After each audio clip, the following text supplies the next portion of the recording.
তুমি যে মানুষটার সাথে সম্পর্কে আছো সেই মানুষটা যদি কোনো থার্ড পার্সনের জন্য তোমাকে ছেড়ে দিয়ে তোমাকে ডিচ করে চিট করে চলে যায়, তাহলে বুঝবে সেই মানুষটা সেই থার্ড পার্সনের সাথেও বেশি দিন সম্পর্কে থাকতে পারবে না।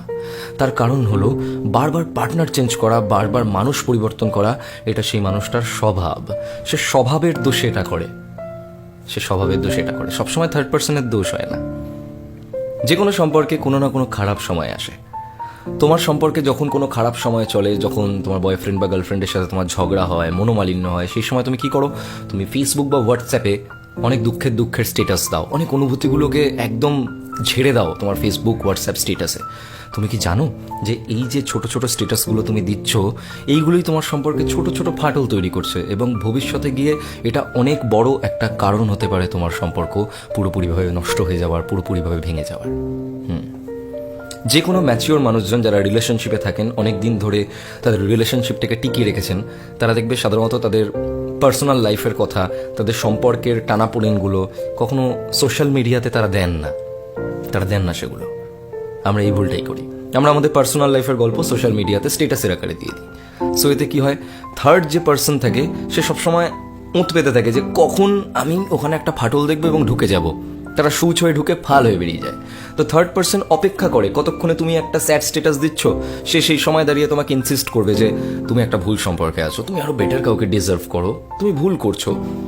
তখন থার্ড পার্সন খুব সহজে তোমার সম্পর্কে ঢুকে যায়। ইয়েস, এটাই হয়। তো এভাবে কি হয়, থার্ড পার্সন সম্পর্কের মধ্যে ঢুকে যাওয়ার পর তুমি হয়তো সেই থার্ড পার্সনকে অনেক বেশি বিশ্বাস করে তার সাথে তুমি চলে যাও, এবং ভবিষ্যতে হয়তো এমন হয় যে সেই মানুষটা তোমাকে শুধুমাত্র ফিজিক্যালি ইউজ করে তোমায় ছেড়ে দেয়।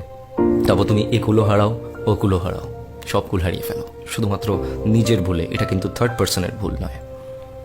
যদি কোনো একটা সম্পর্কে থাকবার পরেও তোমার নিজের মনের কথা শেয়ার করবার জন্য তৃতীয় কোনো ব্যক্তিকে প্রয়োজন হয়, তাহলে বুঝবে তুমি ডেফিনেটলি একটা ভুল সম্পর্কে আছো।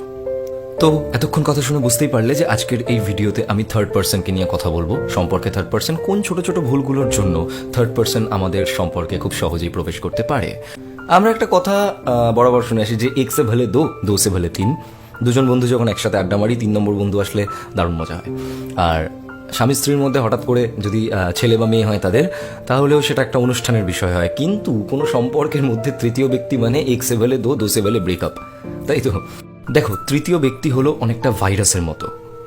এরা পার্মানেন্টলি থাকার জন্য হয়তো আসে না, এরা শুধুমাত্র বছরের পর বছর অপেক্ষা করে যায় কখন সম্পর্কের মধ্যে একটু ফাটল দেখবে, আর সেই ফাটলের মধ্যে সূচ হয়ে ঢুকে যাবে, ঢুকে গিয়ে যে কোনো একজনকে ইউজ করে ফেলে দেবে এবং সম্পর্কটাকেও নষ্ট করে দেবে। মানে নিজেও তুই পার্মানেন্ট থাকবি না, তুই সম্পর্কটাকেও নষ্ট করবি। মানে এটাই হচ্ছে মোদ্দা উদ্দেশ্য তৃতীয় ব্যক্তিদের। তো এই তৃতীয় ব্যক্তির হাত থেকে বাঁচার সব থেকে প্রথম উপায় সেটা হচ্ছে নিজের বয়ফ্রেন্ড বা গার্লফ্রেন্ডকে জেলাস করানোর জন্য কোনো তৃতীয় ব্যক্তির হেল্প নিও না। যদি নিজের রিলেশনে কোনো ধরনের সমস্যা থাকে, নিজেরা ডিসকাস করো। 2 নম্বর, কোনো তৃতীয় ব্যক্তির প্রতি যদি তোমার পার্টনার ইন্টারেস্টেড হন, তাহলে তাকে প্রথমেই পুরোপুরি ট্রান্সপারেন্টলি তাকে বলে দাও, ট্রান্সপারেন্ট রাখো সম্পর্কটাকে, যে হচ্ছে দেখো তুমি যেটা করছো সেটা আমার পছন্দ হচ্ছে না, বা ওই মানুষটাকে আমি পছন্দ করছি না যে ও আমাদের দুজনের মধ্যে ঢুকুক। আর 3 নম্বর পয়েন্ট সেটা হচ্ছে নিজের প্রাইভেসি মেনটেন করো। তুমি যখন পটি করতে যাও, তখন কি তুমি সেলফি তুলে ফেসবুকে আপলোড দাও যে আমি পটি করছি? কারণ ওটা তোমার প্রাইভেট একটা টাইম। তো তুমি তোমার সম্পর্ক, যেটা তোমার প্রাইভেসি, ওই সম্পর্কের সময়টা, সম্পর্কের কথাগুলোকে ফেসবুক হোয়াটসঅ্যাপে স্ট্যাটাস কেন করছো? করার কোনো প্রয়োজন নেই। নিজের সম্পর্কের ভালো খারাপ কোনো দিক কারোর সাথে এত ডিসকাস করবার প্রয়োজন নেই, কারণ সম্পর্কটা তোমার কাছে জেম। যে মানুষটা তোমার সাথে আছে সেই মানুষটা তোমার কাছে তোমার অহংকার, সেই মানুষটা তোমার গর্ব, সে তোমার জেম। তুমি তাকে সবার সাথে শেয়ার করতে পারো না। তার সাথে হওয়া ঘটনাগুলো, তার গল্পগুলো, তার ভালো দিক খারাপ দিকগুলোকে তুমি অন্য কারোর সাথে শেয়ার করো না। আর তার যদি কোনো খারাপ দিকও থাকে, তার খারাপ দিকগুলোকে সবাইকে বলে বেড়ানোর কোনো প্রয়োজন নেই বস। কারণ সবাই তার সাথে থাকছে না, তুমি তার সাথে থাকছো। তুমি তার খারাপ দিকগুলোকে ফিক্স করে নাও।